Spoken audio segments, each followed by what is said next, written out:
All right, Harry, we're in John chapter 11 today, reading about the story of how Jesus raises Lazarus from the dead, right? Let me begin by reading verse 1. Now, a man named Lazarus was sick. He was from Bethany, the village of Mary and her sister Martha. Yeah, so Lazarus is sick. So Lazarus, Mary, and Martha are likely Jesus' closest friends in the area. The town of Bethany is a town about 3 kilometers south of Jerusalem. When Jesus was in Jerusalem for feast days, which he did every year, well, all through the year, he would often go there for the night. Their love was a complete contrast to the hatred he received from the religious elite in Jerusalem. Back to Lazarus. Where was Jesus at this time? The previous chapter, verse 40, tells us that he was about 50 kilometers away to the east across the Jordan, kind of a remote area where John the Baptist spent a lot of his time. How did Jesus hear about Lazarus being sick? Wasn't the it was word was sent to him, right? Yeah, the sisters sent word. So did Jesus know Lazarus was going to be sick?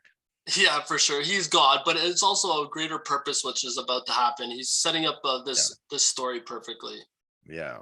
So he could have prevented it.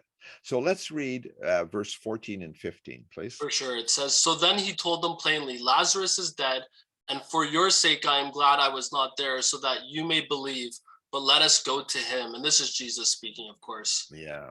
So Jesus was glad he was not there. And that seems like a bit of an odd statement, but he had, like you say, he had a purpose. If Jesus had healed Lazarus a day after he got sick, we wouldn't have heard about it. Jesus had a beautiful lesson here for us. So, anyways, Jesus arrives at Bethany, and Lazarus has been dead for 4 days. Uh, verse 20, Martha goes out of town to meet Jesus, and she has a beautiful dialogue with Jesus there. Could you read verse 27, please? Yeah, for sure. It says this. Yes, Lord, she replied, I believe that you are the Messiah, the Son of God, who is to come into the world. And like you said, that's quite beautiful how she had that revelation, right? Yeah, just like Peter, like she understood completely. A lot of people knew that he was a prophet or somebody special. A lot of people did that, most people, but to know that he was the Messiah, that was really, really special. Next, Martha gets Mary, and then Mary goes out and meets with Jesus and visits there, and Mary worships him. It's kind of interesting. Mary falls at his feet, but Martha was just dialoguing, but doesn't matter. So that's they all both have their own style.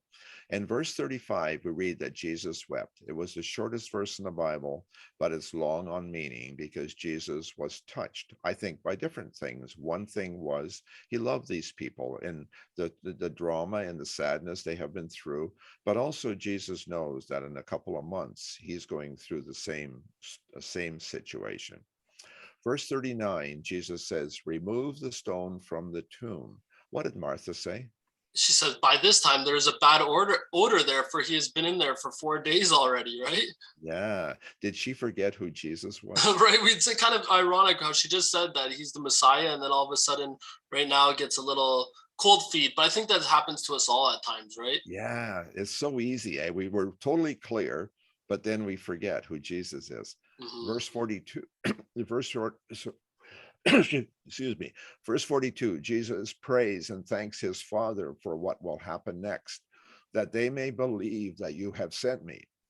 Yeah. Verse 43 and 4. Please Yeah, read for that. sure. I'll read that. Verse 43. When he had said this, Jesus called in a loud voice, Lazarus, come out. The dead man came out, his hands and feet wrapped with strips of linen and a cloth around his face.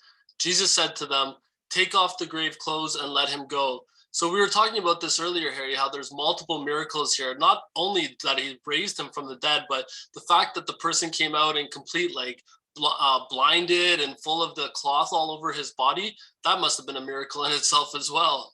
Yeah, that would have been quite a sight, quite a sight because he actually he didn't walk out, he just slid out. He was kind of carried out. So there was Mm. angels involved in bringing him to that point. And then so verse 45 and 6, you want to read those maybe? Yeah, for sure. It says, therefore, many of the Jews who had come to visit Mary and had seen what Jesus did believed in him. But some of them went to the Pharisees and told them what Jesus had done.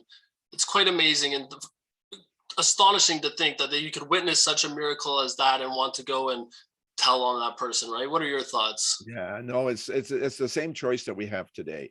When we see the glory of God, we can either believe and worship God and come to Him and walk with Him, or we can go to the enemy and say that's crazy. That doesn't work that way. So and that's the two results. So some people went and loved Jesus, and the others went to the Pharisees, the enemies. One last question: why was Lazarus in the tomb for 4 days? Because literally, like we've talked about, in a short while, right, a month or two from now, Jesus will be on the cross and he will be in the tomb as well. But he was risen in 3 days, whereas Lazarus was 4 days. So when people hear this story of Jesus risen, especially in that area, they will know for sure that this is true because of the fact that Lazarus was even longer in the grave. Yeah, and also it's interesting because Jesus raised a couple of other people from the dead, but that was in the north part of the country. In this part of the country, in the Jerusalem area, this was the only event like that. It was a beautiful event, a big event. And all of Jerusalem would have heard that story because it was maybe a month or two before Jesus dies himself. So by that time, everybody would have heard the story. And so they were really clear that these are things that are possible and happening today. And of course, Jesus had this as a pre-run or trial, not a trial run, a pre-run to tell people that this is, and realizing that this was also his journey. Amen. Thanks a lot for this, Harry. Thank you.